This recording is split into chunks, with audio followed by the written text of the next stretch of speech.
Sommet de l'AES 2026, le général Abdourahmane Tiani lance un avertissement clair aux puissances étrangères.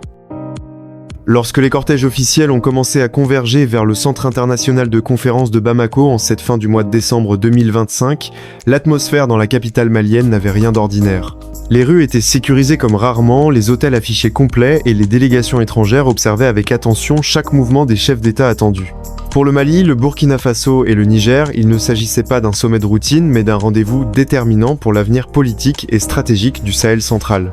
La deuxième session du Collège des chefs d'État de la Confédération des États du Sahel, plus connue sous l'acronyme AES, devait marquer une nouvelle étape dans la construction d'un espace régional inédit, né dans la tourmente et porté par une volonté assumée de rupture avec les cadres traditionnels de coopération ouest-africaine.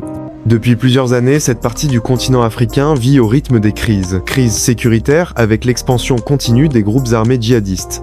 Crise politique marquée par une succession de coups d'État militaires au Mali, au Burkina Faso et au Niger. Crise économique et sociale avec des populations fragilisées par l'inflation, la pauvreté persistante et les déplacements massifs dus aux violences. Dans ce contexte, l'idée d'une alliance renforcée entre ces trois pays a d'abord émergé comme une réponse d'urgence, presque défensive, face aux menaces extérieures et aux sanctions régionales. Mais au fil du temps, cette alliance s'est transformée en un projet politique structurant, la Confédération des États du Sahel. Pour le général Abdourahmane Tiani, président du Niger depuis le coup d'État de juillet 2023, ce sommet de Bamako représente bien plus qu'un simple exercice diplomatique. Il y voit l'aboutissement d'un processus entamé dans la douleur, au cœur d'un isolement international brutal, mais aussi le point de départ d'une nouvelle ambition régionale.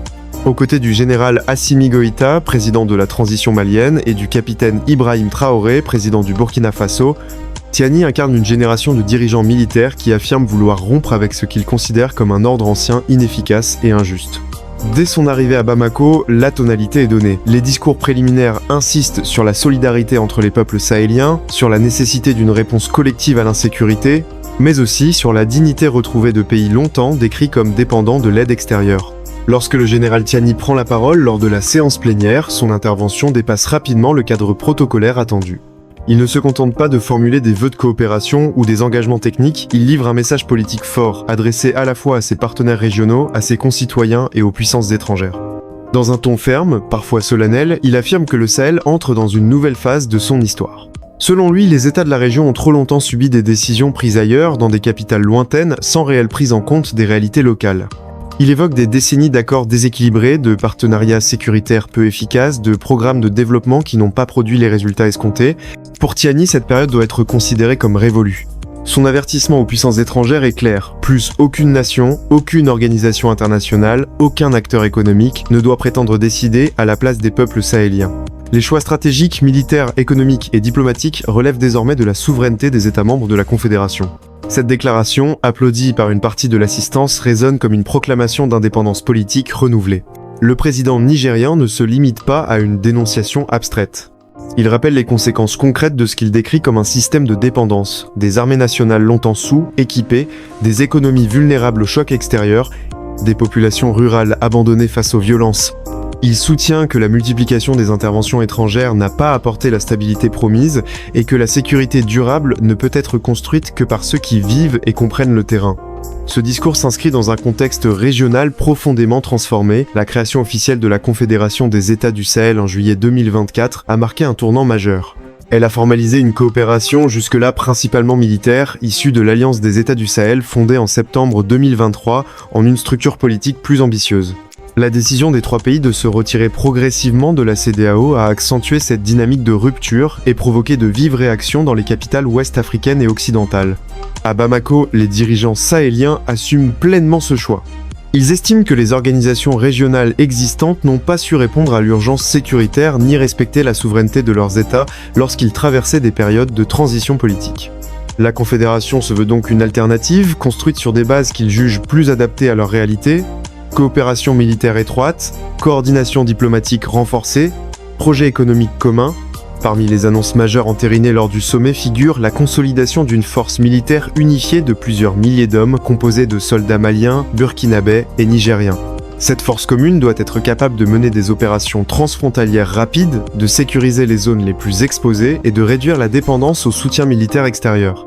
Pour les autorités de l'AES, il s'agit d'un symbole fort, celui d'une sécurité conçue et assurée par les Sahéliens eux-mêmes.